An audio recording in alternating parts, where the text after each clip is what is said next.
Hello viewers, আজকে আমি যে টপিকটা নিয়ে আলোচনা করব সেটা হচ্ছে ভিজুয়াল স্টুডিও কোড বা ভিএস কোড। ওয়েব ডেভেলপমেন্টের ক্ষেত্রে ভিজুয়াল স্টুডিও কোড সবচেয়ে স্ট্রং একটা কোড এডিটর বা টেক্সট এডিটর।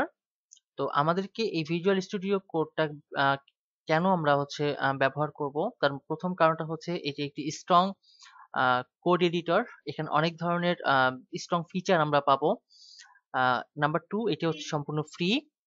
এবং আরেকটি কারণ হচ্ছে সেটা হচ্ছে যে ভিজুয়াল স্টুডিও কোডটা হচ্ছে আমরা যে কোনো ধরনের অপারেটিং সিস্টেমে আমরা এই ভিজুয়াল স্টুডিও কোড এডিটরটাকে ব্যবহার করতে পারবো। এবং আমরা এখানে হচ্ছে যে আমরা যেটা বললাম যে অনেক ধরনের অপারেটিং সিস্টেম বা ভিন্ন ভিন্ন অপারেটিং সিস্টেমের জন্য আমরা এটা ইউজ করতে পারি। সেক্ষেত্রে আমরা এখান থেকে ম্যাকের জন্য আমরা নিতে পারি, আমরা যদি চাই লিনাক্সের জন্য সেক্ষেত্রে আমরা এখান থেকে এটা ইউজ করতে পারি। তো নেক্সট ভিডিওতে আমরা দেখবো কিভাবে ডাউনলোড করতে হয়। সবাই ভালো থাকবেন।